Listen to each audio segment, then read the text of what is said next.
নমস্কার প্রশিক্ষক এবং শিক্ষার্থীরা, আজ আমরা পরীক্ষা এবং মূল্যায়নের বিষয়গুলি নিয়ে আলোচনা করছি, যা একটি ভালো পরীক্ষার বৈশিষ্ট্য। এই পাঠের শেষে আপনি সক্ষম হবেন পরীক্ষার ফলাফল বিশ্লেষণের গুরুত্ব বর্ণনা করতে, থিওরি ও প্র্যাকটিক্যাল পরীক্ষার মূল্যায়ন ব্যাখ্যা করতে। একটি পরীক্ষার পদ্ধতিগত মূল্যায়নের গুরুত্ব। এটি একটি গ্রহণযোগ্য সত্য যে কোনো প্রশিক্ষণ কর্মসূচি মূল্যায়ন ছাড়া সম্পন্ন হয় না। শিক্ষক যদি একটি প্রশ্নপত্র ভালোভাবে ডিজাইন করে পরীক্ষা পরিচালনা করেন কিন্তু মূল্যায়ন না করেন, তবে সেটা যথেষ্ট নয়। পরীক্ষা শেষ হওয়ার পর পরীক্ষাটি পদ্ধতিগতভাবে মূল্যায়ন করা খুবই প্রয়োজনীয় এবং গুরুত্বপূর্ণ। মূল্যায়নের মাধ্যমে শিক্ষার্থীদের কৃতিত্ব পরিমাপ করা যায় এবং একই সাথে প্রশিক্ষণ কর্মসূচির সাফল্য ও ব্যর্থতাও পরিমাপ করা হয়। এটি প্রশিক্ষক এবং প্রশিক্ষণার্থী উভয়ের জন্য একটি প্রতিক্রিয়া হিসেবে দেখায়। প্রয়োজনে উভয়ই উন্নতি করতে পারে। টেস্ট পেপার মূল্যায়ন করার পর পরীক্ষার ফলাফল বিশ্লেষণ করা খুবই প্রয়োজনীয় এবং গুরুত্বপূর্ণ। এই বিশ্লেষণ শিক্ষককে শিক্ষার্থীদের তাদের অগ্রগতি এবং উন্নতি সম্পর্কে জানাতে সাহায্য করবে। ক্লাসের সমস্ত ছাত্রদের প্রয়োজনীয় মান আনার জন্য কী পদক্ষেপ নেওয়া হবে তা সিদ্ধান্ত নিতেও এটি তাদের সাহায্য করে। শিক্ষার্থীদের জন্য এটি তাদের ত্রুটিগুলি জানতে সাহায্য করে, যাতে তারা প্রয়োজনীয় ব্যবস্থা নিতে পারে। পরীক্ষার ফলাফল বিশ্লেষণ করে নিম্নলিখিত তথ্য পাওয়া যেতে পারে। একটি নির্দিষ্ট পরীক্ষায় জিজ্ঞাসা করা প্রশ্নের মান পাওয়া যেতে পারে। শিক্ষার্থীরা সব বিষয়ে ভালো নাম্বার পেলে আমরা ধরে নিতে পারি যে প্রশ্নগুলো খুব সহজ। যদি বেশিরভাগ শিক্ষার্থী একটি নির্দিষ্ট প্রশ্নে অংশগ্রহণ না করে, তাহলে এই সিদ্ধান্তে আসা যেতে পারে যে নির্দিষ্ট প্রশ্নটি সিলেবাসের বাইরে ছিল বা শিক্ষার্থীরা বুঝতে পারেনি। পরীক্ষার ফলাফল মূল্যায়নের পর শিক্ষার্থীদের শ্রেণীবিভাগ করা সম্ভব হবে। শিক্ষার্থীদের জন্য র্যাঙ্ক দেওয়া সহজ। টাইপ অফ এভলিউশন মূল্যায়ন সাধারণত দুই প্রকারে বিভক্ত: ফরম্যাটিভ এবং সামেটিভ মূল্যায়ন। থিওরির উপর ভিত্তি করে মূল্যায়ন। এটি মূল্যায়নের একটি পদ্ধতি, সম্পূর্ণ বিশ্লেষণাত্মক মডেল, এবং এটি একটি নির্দিষ্ট পদ্ধতি বা কৌশল নয়। এটি একটি মূল্যায়নের গঠন এবং বিশ্লেষণ করার একটি উপায়। এটি নির্দেশমূলক উদ্দেশ্য কি পূরণ হয়েছে তা নির্ধারণ করার একটি পদ্ধতিগত প্রক্রিয়া। মূল্যায়নের নীতি। এটি নির্দেশমূলক উদ্দেশ্য কিভাবে বিস্তৃত হয়েছে তা নির্ধারণ করার একটি পদ্ধতিগত প্রক্রিয়া। তাই মূল্যায়ন প্রক্রিয়া কার্যকরী কৌশলের মাধ্যমে সম্পন্ন করতে হবে। থিওরি টেস্টের মূল্যায়ন প্রক্রিয়া।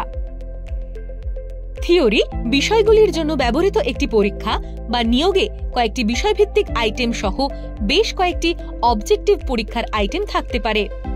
প্রশিক্ষক অবজেক্টিভ আইটেমগুলির সঠিক উত্তরগুলির জন্য পূর্ণ নম্বর বরাদ্দ করবেন এবং ভুল উত্তরগুলিতে কোনো নম্বর থাকবে না।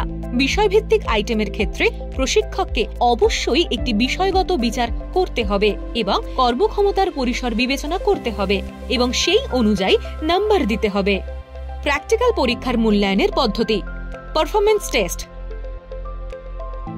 প্রশিক্ষণার্থীদের কর্মক্ষমতা মূল্যায়ন করার সময় প্রশিক্ষকদের শুধুমাত্র সর্বশেষ ফলাফল নয়, কর্মক্ষমতার পদ্ধতি এবং অন্যান্য বৈশিষ্ট্যগুলিও বিবেচনা করতে হবে, যা সঠিক কাজের অভ্যাসের বিকাশে অবদান রাখবে। এর অর্থ হল প্রশিক্ষকদের প্রশিক্ষণের কাজের মূল্যায়ন করার সময় অবজেক্টিভ এবং সাবজেক্টিভ মূল্যায়ন করতে হবে। প্র্যাকটিক্যাল পরীক্ষায় অর্থাৎ কর্মক্ষমতা দক্ষতা পরীক্ষায় বিভিন্ন বৈশিষ্ট্য থাকে, যা থিওরি পরীক্ষার আইটেমগুলির অনুরূপ। বৈশিষ্ট্যগুলির জন্য যা নির্দিষ্ট কর্মক্ষমতার মান নির্ধারণ করে সেগুলি নিচে দেওয়া হল।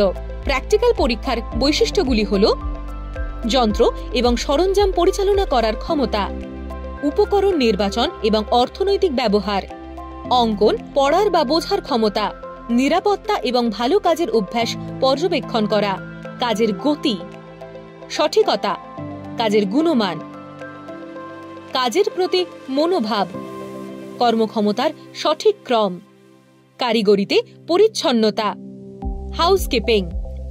উপরোক্ত বৈশিষ্ট্য এবং অন্যান্য গুণাবলীর ক্ষেত্রে কর্মক্ষমতার পরিসরকে বিচার করতে হবে এবং রেকর্ড করতে হবে, কারণ এতে বিষয়গত পরিমাপ জড়িত। NSQF সিলেবাস অনুযায়ী প্র্যাকটিক্যাল পরীক্ষার মূল্যায়ন। অনুশীলনে প্রশিক্ষণার্থীদের কর্মক্ষমতা মূল্যায়নের জন্য গৃহীত পদ্ধতি প্র্যাকটিক্যাল পরীক্ষার সাথে তুলনা করলে ভিন্ন। কাজের ক্ষেত্রে স্বাধীনভাবে পারফরমেন্স দক্ষতার প্রয়োজনীয়তাগুলি বিবেচনায় রেখে প্র্যাকটিক্যাল পরীক্ষার মূল্যায়নের জন্য নিম্নলিখিত মানদণ্ডগুলি বিবেচনা করা উচিত। A. Organizational ability 20 Attitude features. B. Method of doing work performance 30 Objective feature. C. Quality product making 50 Subjective feature. D. Time. প্রত্যেকটি বৈশিষ্ট্য মূল্যায়নের পদ্ধতি। Organisational ability attitude features. এই ফিচারটি হল প্রয়োজন অনুযায়ী কাজটি সম্পন্ন করার জন্য কর্মক্ষমতা বোঝার ক্ষমতা।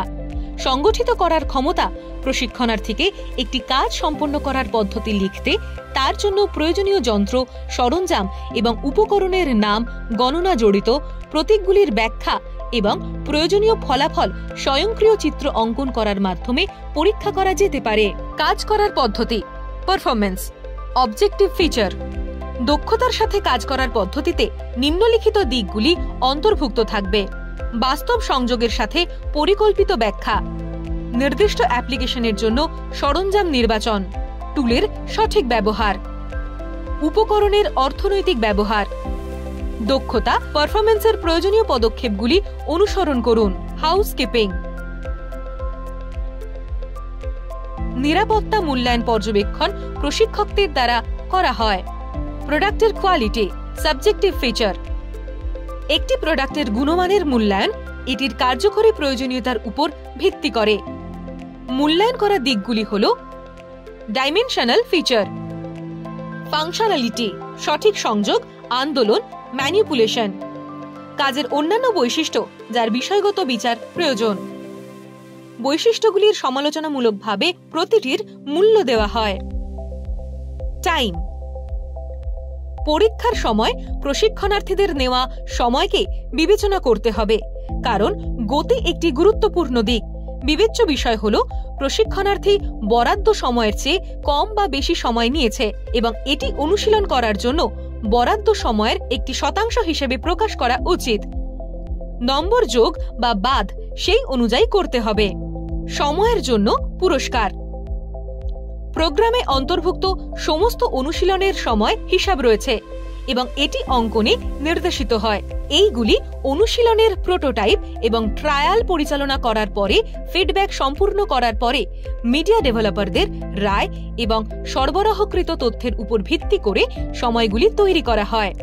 সময়ের জন্য আলাদা নাম্বার বরাদ্দ নয়। প্রয়োজনে প্রশিক্ষণার্থীদের অনুশীলনটি সম্পূর্ণ করার জন্য 30% পর্যন্ত অতিরিক্ত সময় দেওয়া যেতে পারে। সময় সাশ্রয়ের জন্য নম্বর যোগ এবং অতিরিক্ত সময়ের জন্য নম্বর বাদ হতে পারে। এই বিষয়টিতে আমরা শিখেছি পরীক্ষার ফলাফল বিশ্লেষণের গুরুত্ব বর্ণনা করা, তত্ত্ব ও ব্যবহারিক পরীক্ষার মূল্যায়ন ব্যাখ্যা করা। আমি আশা করি আপনি এই বিষয়টি বুঝতে পেরেছেন। আমাদের পরবর্তী ভিডিওতে আমরা নতুন বিষয় শিখব। ততক্ষণ ভালো থাকবেন।